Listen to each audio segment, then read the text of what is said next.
स्वागत. काही संस्कृतीत असं सांगितलं गेलं की मन पृथ्वीवर सहलीला आलं आहे. आपलं शरीर म्हणजे अतिथीगृह किंवा हॉटेल आणि मन म्हणजे त्यात राहणारा प्रवासी. आणि आपल्या मृत्यूनंतर मन प्रकाशापेक्षा कितीतरी पटीत पळेल आणि दुसरं विश्व गाठेल. तिथे दुसरं शरीर धारण करेल आणि या प्रकारे अनंत काळ आपला जीवनाचा प्रवास सुरूच राहील. दुःख थांबवण्याची चावी. आपल्याला असं वाटतं की आपली सर्व दुःख ही बाह्य परिस्थिती, इतर लोकांचं वर्तन यावर अवलंबून आहेत.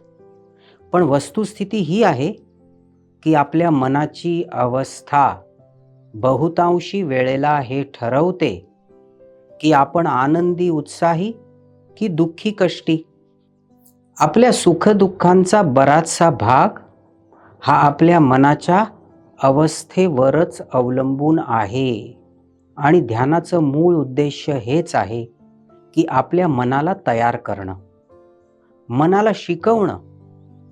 बाह्य परिस्थितीत, विविध बाह्य प्रसंगात शांत राहून, बॅलन्स राहून योग्य निर्णय कसे घ्यावे, योग्य कृती कशा कराव्या. आपल्या मनाला सतत आनंदी आणि उत्साही प्रवाहात कसं ठेवावं. मनाची शुद्धता आणि मनाचं सामर्थ्य हीच खरी दुःख थांबविण्याची चावी आहे.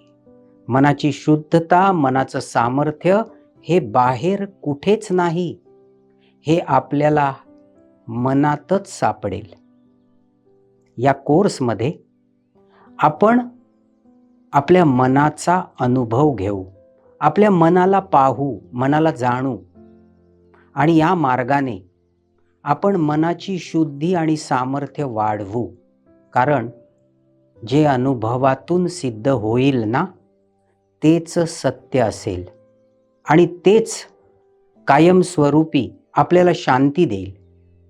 त्यामुळे आपलं मन दुःख कष्टातून मोकळं होईल, मुक्तपणे कार्य करेल. दैनंदिन कार्य, आपली कर्म आपण आनंदाने आणि उत्साहाने करू. जीवनात कुठलीही जरी आव्हानं आली तरी ती आपण सहज हसत खेळत घेऊ शकू. जीवन जसं येईल तसं आपण त्याला सामोरं जाऊ आणि आपलं उद्देश आपण खूप चांगल्या प्रकारे साध्य करू. मन म्हणजे नेमकं काय? बऱ्याचदा तुमच्या असं लक्षात येईल की तुमचं शरीर रिलॅक्स आहे, पण मन मात्र बिझी आहे, व्यापलेलं आहे. कसल्याशा कार्यात, कसल्याशा विचारात गुंतलेलं आहे. शरीर आणि मन या दोन वेगवेगळ्या गोष्टी आहेत. बरेच जण मन म्हणजे मेंदू असं समजतात, पण हे सत्य नाही. कारण मेंदू हा शरीराचा भाग आहे, तर मन हे पूर्णतः अभौतिक आहे. आपल्या मेंदूमध्ये पूर्णतः बदल घडवण्याची शक्ती आपल्या मनामध्ये आहे. न्यूरोसायंटिस्ट असं म्हणतात, त्यांनी असं सिद्ध केलं आहे की जर योग्य दिशेने मनाचा व्यायाम जाणीवपूर्वक घडवून आणला तर आपलं मन, आपल्या मेंदूची कार्यप्रणालीच संपूर्णतः बदलू शकेल. या व्यायामामुळे आपण अधिक उत्साही होऊ, कार्यशील बनू आणि सकारात्मक दृष्टीने आपण कार्य करू शकू आणि जीवन फुलवत नेऊ शकू. शांत झोप का महत्त्वाची? एक गमतीची गोष्ट अशी की आपण झोपलेलो असताना आपलं मन हे खूप ॲक्टिव्ह असतं. बऱ्याचदा आपल्याला असं वाटतं की गाढ झोपेत आपलं मन बंद आहे, मन सुद्धा आराम करत आहे. पण असं नाही बरं. उलट गाढ झोपेत मनाने मोठ्या मोठ्या कामांचा फडशा पाडलेला असतो. मन अनेक पटीत ॲक्टिव्ह असतं. जागृतावस्थेपेक्षा कितीतरी अधिक पटीत कार्यमग्न असतं आणि म्हणूनच झोपेमध्ये पडलेली स्वप्न आपल्याला वास्तविक वाटतात.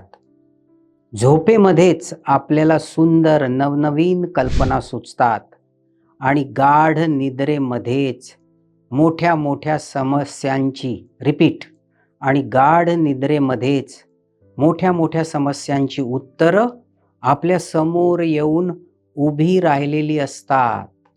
आणि म्हणून शांत झोप आपल्या सुंदर आणि यशस्वी आनंदी जीवनाकरता खूप महत्त्वाची आहे.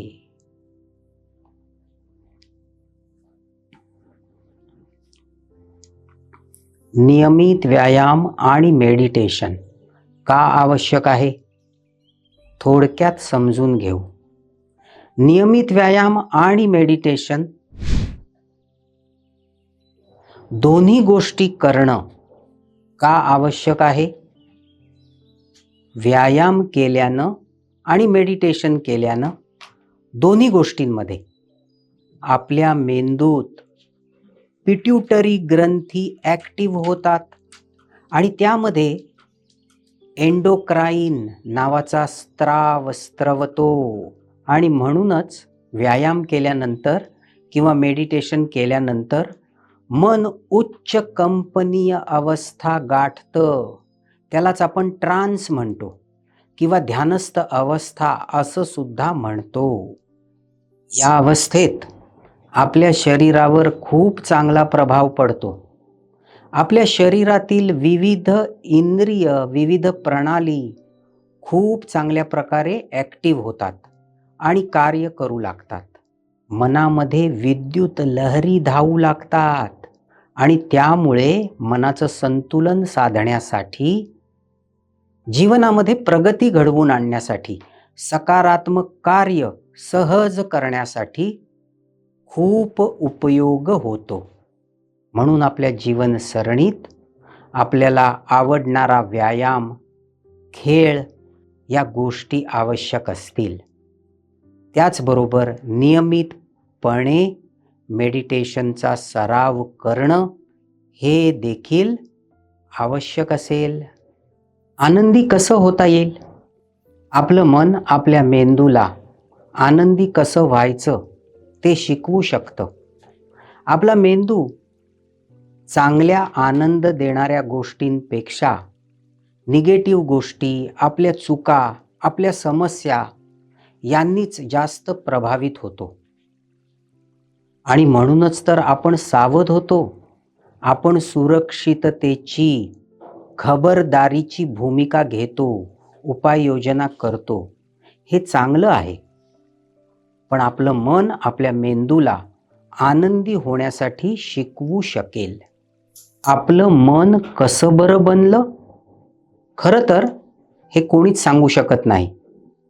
पण विचार, जाणीव यासारखं अभौतिक काहीतरी आपल्या कवटीच्या आतमध्ये असलेल्या 3-3.5 किलो चरबीच्या गोळ्यात अर्थात आपल्या मेंदूमध्ये निर्माण झालं आणि त्यातून मनाची निर्मिती झाली. पण हे मात्र कोणीच सांगू शकत नाही की मन ज्याची निर्मिती आपल्या मेंदूत झाली ते कधी आणि कसं मेंदूच्या बाहेर पडलं आणि स्वतंत्र रीतीने काम करू लागलं आणि पाहता पाहता त्यांनी आपलं जीवनच व्यापून टाकलं. एवढं सामर्थ्य, एवढी शक्ती मिळवली की मेंदूच्या कार्यप्रणाली त्यांनी बदलून टाकली. एवढं सामर्थ्य, एवढी शक्ती मनानं मिळवली की मेंदूची संपूर्ण कार्यप्रणालीच बदलून टाकू शकेल. आपलं मन पाहणं आणि जाणणं का बरं आवश्यक आहे? एक सत्य वचन, जसं आपलं मन तसं आपलं जीवन. आपल्याला हे विश्व जसं भासत आहे ना, जसं दिसत आहे ना, मित्रांनो, ते आपल्या मनाचंच प्रतिबिंब आहे. कारण जिथे मन प्रवेशतं, तिथेच आपलं जीवन निर्माण होतं. खरं विश्व मनाच्या आतमध्येच आहे. मनच ठरवतं चांगलं काय, वाईट काय, विद्रूप काय. आणि म्हणूनच एखाद्यासाठी जी गोष्ट चांगली आहे, ती दुसऱ्यासाठी वाईट आहे. एखाद्याची भीती ही दुसऱ्यासाठी संधी आहे. एकाच परिस्थितीत एक व्यक्ती जशी भावना व्यक्त करेल, ज्या भावनांचा अनुभव करेल, नेमक्या त्याच परिस्थितीत दुसरी व्यक्ती दुसरा विचार करेल, दुसरा अनुभव करेल. मग हे असं का होत असेल बरं? कारण आपलं सुप्त मन भूतकाळ आणि भविष्यकाळ जाणत नाही. आपलं सुप्त मन फक्त आत्ता हा क्षण जाणतं, चालू वर्तमान काळ ओळखतं. आणि म्हणून सध्या ह्या क्षणी आपले जे विचार आहेत ना, आपण जो मनोमन अनुभव करतो आहे ना, तीच आपल्या मनाची स्थिती होऊन बसते. अशा या वर्तमान क्षणात जर आपण जागरूक झालो, आपण आपल्याच मनाच्या बाहेर उभं राहू शकलो आणि आपण आपल्या मनाला पाहू शकलो, मनाच्या क्रिया पाहू शकलो, मन दिवस रात्र काय करतं आहे ते आपण पाहू शकलो, तर निश्चितच त्याचा आपल्याला उपयोग होईल. आणि अशा वेळेला आपल्याला प्रश्न पडेल की करता कोण आहे आणि पाहतं कोण आहे? तेव्हा एक गोष्ट इथे लक्षात घ्यायला हवी, जो दर्शक आहे, जो पाहणारा आहे, जो ध्यान करणारा आहे, तो देखील आपल्याच मनाचा एक भाग आहे. पण तो संपूर्णतः मुक्त आहे, क्रियांमधून मुक्त आहे, भावनांमधून मुक्त आहे. विचार आणि कृती आपण करत असतो त्यापासून तो भाग अलिप्त आहे आणि त्यामुळे मनाचा हा भाग दर्शक आहे. तो पाहू शकतो मनाच्या विश्वामध्ये काय घडतं आहे. हेच खरं ध्यान आहे. आपल्या चिंता, आपल्या भीत्या, आपल्या कल्पना, आपल्या असुरक्षितता, आपल्या अपराधीपणाची भावना, आपली शल्य, आपले चांगले वाईट नातेसंबंध, आपलं आयुष्य, असे अनेक विषय अलिप्त राहून पाहायचे आहेत. हेच मन पाहणं आहे, जे आज आपण करणार आहोत. हे ध्यान केल्यानं आपलंच आपल्याला जाणवेल, अनुभव होईल, खऱ्या अर्थानं आपल्या मनाचं दर्शन होईल. आणि मग स्वतःमध्ये बदल घडवणं सोपं जाईल. भावनेच्या भरात निर्णय न घेता, कृती न करता आपण शांतपणे पाहू शकू आणि मग कृती करू शकू. आपलं मन पहा. हा ध्यान अनुभव सुरू करण्यापूर्वी एक शेवटचा आणि महत्त्वाचा मुद्दा, जे पेराल तेच उगवेल. आपलं सुप्त मन गोष्टी जशाच्या तशा उचलतं आणि आपल्या जीवनामध्ये प्रकट करतं. रिपीट. आणि आपल्या जीवनामध्ये प्रकट करतं, मांडतं. जेव्हा आपण हॉरर मूव्ही पाहतो ना, तेव्हा आपण किती भयभीत होतो, किंवा आपल्या स्वप्नामध्ये ते स्वप्न किती जिवंत झालेलं असतं. आपल्या मनात सदैव एक डायलॉग चालू आहे. आपलाच आपल्या स्वतःवर एक संस्कार चालू आहे आणि हा भाग 95% आहे. फक्त 5% आपण या जगाच्या आणि इतर लोकांच्या संपर्कात येतो. आपली फार मोठी शक्ती आणि वेळ आपल्या स्वतःबरोबरच संवाद निर्माण करण्यात आपला जात आहे. आणि म्हणून आपल्या स्वतःवर आपल्या मनाचा खूप मोठा प्रभाव आहे.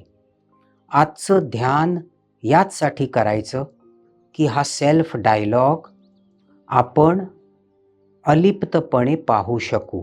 आणि असं केल्याने हा डायलॉग सुधारण्यासाठी आणि त्यात आमूलाग्र बदल करण्यासाठी आपण पावलं उचलू शकू. ठीक आहे?